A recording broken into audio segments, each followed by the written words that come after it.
Olá, boa tarde a você que segue acompanhando a nossa programação. Vamos agora saber os últimos destaques do Brasil e do mundo desta segunda-feira, dia 13 de novembro.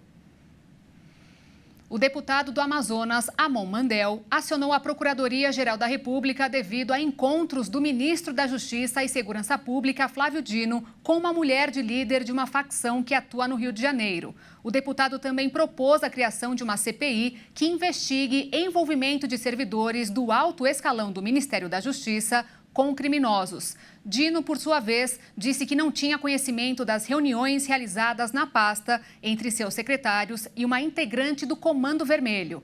Em uma publicação na rede social, o ministro culpou o secretário do Ministério, Elias Vaz, que dizia que a mulher que ia lá era uma visitante.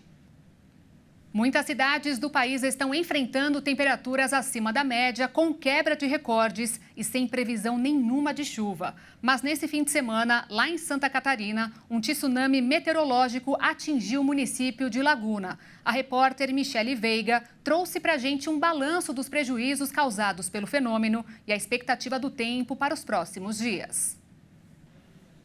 Aqui em Santa Catarina a gente volta a chamar a atenção devido às chuvas. O volume delas não é tão alto, mas o estado ainda vive a atenção, o alerta, devido ainda o solo estar muito encharcado em algumas regiões por conta das chuvas de outubro, que foram do dia 4 de outubro até o final do mês. Foi muita água, muito tempo e a gente ainda não teve muita trégua não. No final de semana, o que chamou a atenção, que está correndo o Brasil e o mundo, são essas imagens do tsunami meteorológico que aconteceu na cidade de Laguna, aqui no sul catarinense. Tudo isso foi uma mistura de alta temperatura com sistema de baixa pressão. Enfim, a Defesa Civil vai explicar um pouquinho pra gente por que isso aconteceu. O fenômeno ocorre atrelado a algum sistema meteorológico atuando na região. Na tarde deste sábado, por exemplo, não havia previsão de mar agitado, mas uma linha de instabilidades avançou sobre a região, provocando rajadas de vento e uma queda brusca de pressão, fazendo com que o mar avançasse em direção à costa.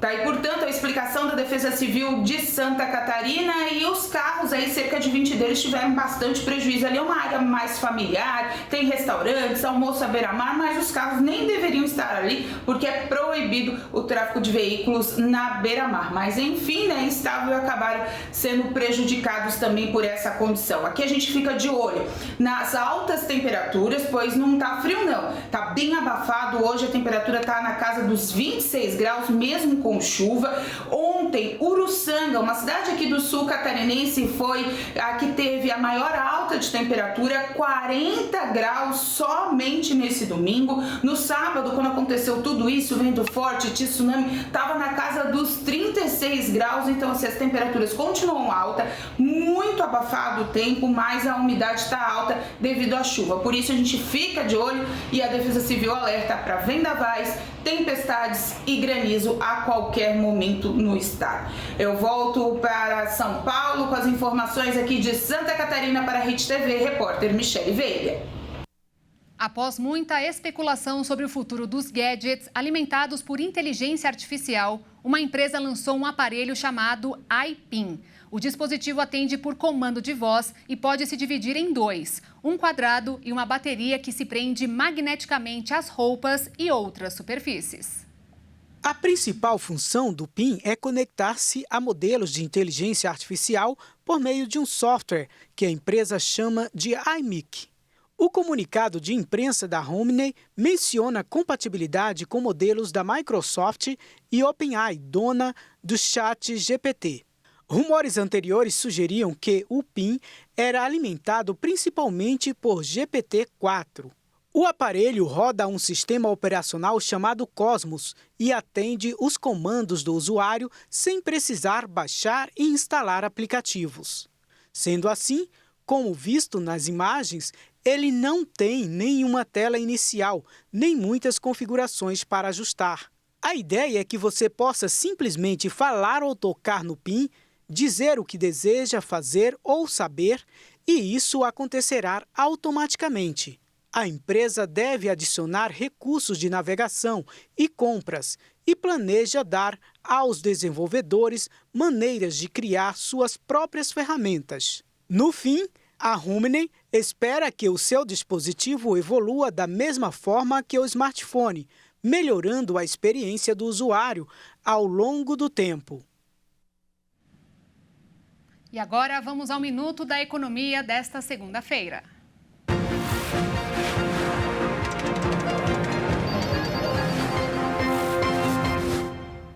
A demora de quem tem o poder de uma caneta na mão muitas vezes causa mais estragos do que parece. Faz quase um mês que o Congresso aprovou o projeto que desonera a folha de pagamento de 17 setores da economia responsáveis por 9 milhões de empregos com carteira assinada.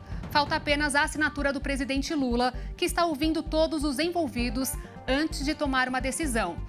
E que ninguém se surpreenda se algumas áreas perderem o benefício em prol da arrecadação do governo. Enquanto isso, a angústia dos trabalhadores aumenta e as empresas não podem apresentar suas estratégias para o ano que vem. Para ficar bem claro, há o risco de algumas vagas serem fechadas. É difícil entender por que não discutiram isso antes. Não estou falando em quase um mês depois da aprovação, mas desde o começo do ano, uma vez que uma equipe governamental sempre tem assessores fazendo as contas. Os ministros do governo só aparecem para apresentar o resultado. Bom, se o presidente não assinar até o próximo dia 23, a lei será aprovada automaticamente. O pessoal da área está torcendo para o presidente deixar vencer o prazo. E o Banco Central fechou o cerco contra fraudes bancárias e perdas financeiras. Agora, os casos suspeitos devem ser compartilhados entre os bancos em até 24 horas. O compartilhamento das informações relativas a indícios de tentativas de fraudes por meio de sistema eletrônico passou a ser obrigatória. O Banco Central determinou que bancos e instituições financeiras devem repassar essas ocorrências entre si em até 24 horas. O objetivo é de diminuir as fraudes, bem como as perdas financeiras.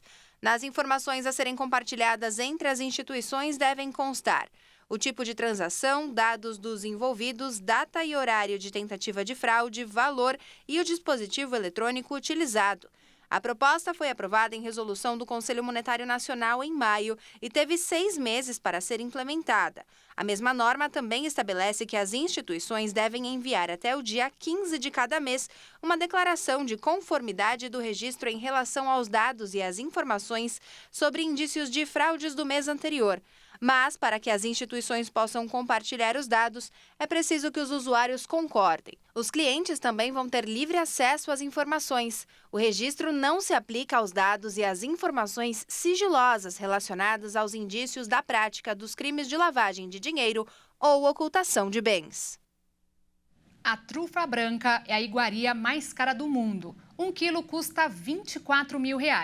Pois se o valor em tempos normais fica fora de cogitação para muita gente poder adquirir, saiba que o verão escaldante e o outono seco na Itália afetam a temporada anual de caça dessas frutas subterrâneas que crescem em locais selecionados, perto das raízes de árvores de carvalho, faia e álamo. E agora, segundo especialistas, com um clima mais extremo, um habitat florestal cada vez menor e a alta demanda, os preços altíssimos serão considerados normais. E olha só, de hoje até sexta-feira, dia 17, estarão abertas as inscrições para os estudantes que farão o Enem 2023 nos dias 12 e 13 de dezembro. A reaplicação das provas será para os estudantes prejudicados com distância dos locais e os que pediram remarcação. Podem se inscrever aqueles estudantes que foram prejudicados pela marcação do exame a mais de 30 quilômetros de onde moram. A gente lembra aqui que logo que os locais de prova foram divulgados, muita gente reclamou. São cerca de 50 mil inscritos que foram alocados em pontos distantes de suas casas e por isso terão a oportunidade de fazer as provas em dezembro em novos locais. Terão essa mesma chance aqueles que passaram por algum problema logístico, como desastres naturais que tenham prejudicado a infraestrutura do local de prova, falta de energia elétrica ou falha no dispositivo eletrônico fornecido ao participante. Os que pediram remarcação da prova por motivo de doença infecto-contagiosa devidamente comprovada também poderão fazer o Exame Nacional do Ensino Médio em dezembro. Segundo o INEP, o Instituto Nacional de Estudos e Pesquisas Educacionais, os problemas de saúde que dão direito à reaplicação da prova são tuberculose, coqueluche, difteria, doença meningocócica e outras meningites, varíola, mpox, popularmente conhecida como varíola dos macacos, influenza A e B, poliomielite, sarampo, rubéola, varicela e Covid-19. A reaplicação da prova deve ser solicitada na página do participante no sistema do INEP até sexta-feira, dia 17 de novembro. A solicitação passará por análise. Os alunos autorizados farão as provas nos dias 12 e 13 de dezembro. E eu fico por aqui, mais notícias daqui a pouquinho às 6h30 com Kleber Werneck. Às 10 da noite eu volto ao vivo ao lado de Alexandre Giaqueto e espero por você. Obrigada pela companhia e desde já uma excelente semana. Até amanhã. Tchau.